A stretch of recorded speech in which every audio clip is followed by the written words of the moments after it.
a atuação do Fortaleza hoje, ela consolida um momento de alerta que vem sendo dito várias vezes pelo Vojvoda. O Vojvoda, depois do jogo contra o Maracanã, já disse que o Fortaleza vem sofrendo com problemas na finalização.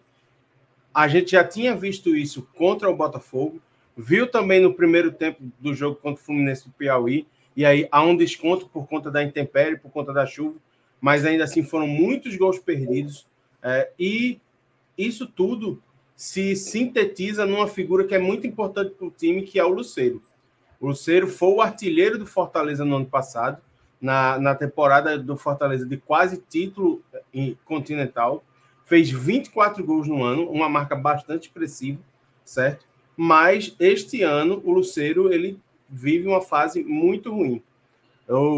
Eu particularmente não sei se tem a ver com a questão de ele estar sendo julgado pela FIFA por conta do processo que é movido pelo Colo-Colo, que isso poderia estar mexendo no psicológico dele, ou se pós-atentado ele ainda não conseguiu se restabelecer psicologicamente, se há algum abalo no foco. Mas a questão é que, assim, o homem-gol do Fortaleza hoje tem deixado muito... Hoje só não. Atualmente tem deixado muito a desejar. Eu fiz um levantamento rápido das últimas 3 partidas, contra o Botafogo, o Maracanã e o Retrô. Em todas elas, o Fortaleza criou chances de gol, teve muito mais finalizações que o adversário, e aí eu cheguei ao número seguinte: o Fortaleza, nessas 3 partidas, finalizou 62 vezes. 62 vezes. Foram 18 contra o Botafogo da Paraíba, 22 contra o Maracanã e mais 22 hoje. Apenas 2 gols foram marcados.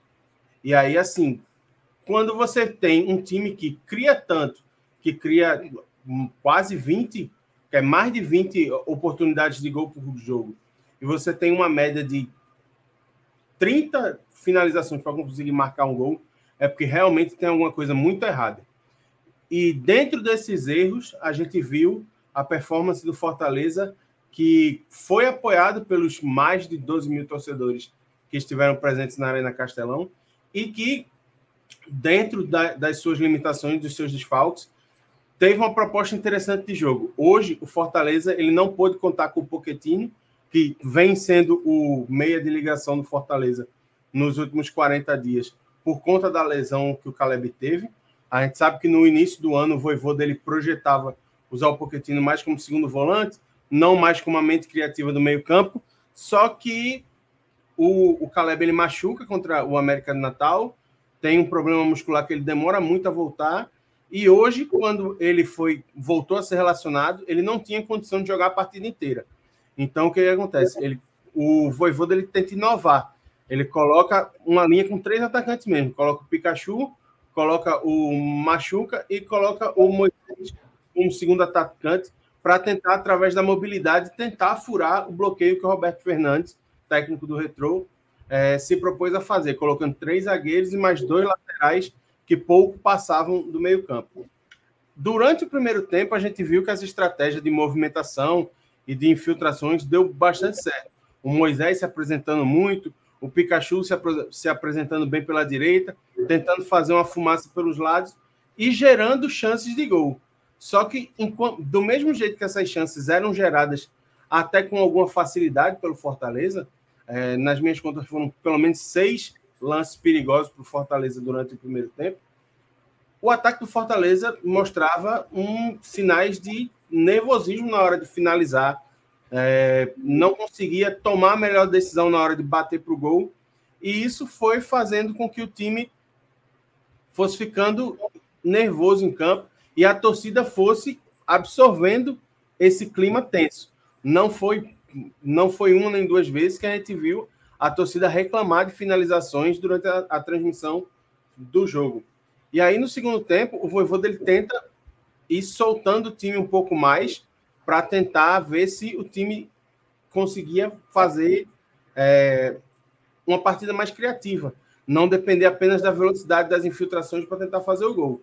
E aí ele aciona o Caleb, que na minha opinião entrou muito bem, depois aciona o Kevin para tentar fazer com que esse time conseguisse tocar mais a bola para ter condições melhores de finalização, porque o Retrô fazia um bloqueio muito forte com 3 zagueiros na frente da meta do seu goleiro. Tanto que várias finalizações foram feitas e rebatidas pela defesa do Retrô.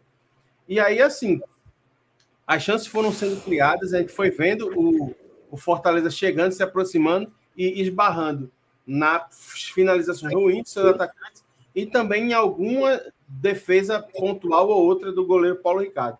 Eu lembro de um lance que para mim foi bastante emblemático do que foi o Fortaleza no jogo, que foi um lance em uma jogada, o Fortaleza teve 2 chances muito claras de gol e nenhuma delas conseguiu marcar. Primeiro, o Caleb recebe uma bola pela direita, corta para o meio, bate, colocado, o Paulo Ricardo faz uma boa defesa.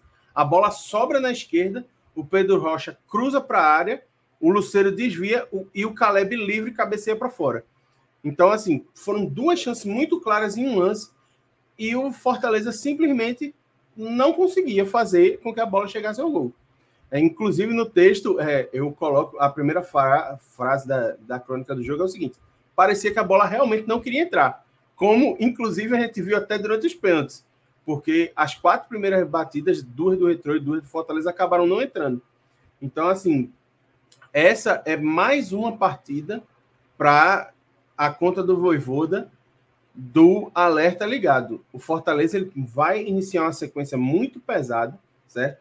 E o time, não vem tendo o futebol envolvente que todo mundo esperava.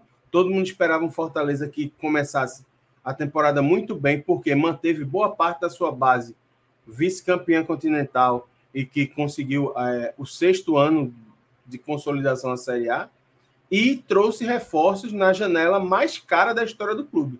Só que não é o que vem acontecendo. Fortaleza não vem conseguindo mostrar o futebol que todo mundo esperava e agora, apesar de conseguir criar as chances, não consegue fazer os gols. E isso, para um time que joga tantas competições e que tem tantos jogos importantes, especialmente a partir de abril, quando vai começar a funilar as competições e começa a Sul-Americana, é um motivo de bastante preocupação para o torcedor.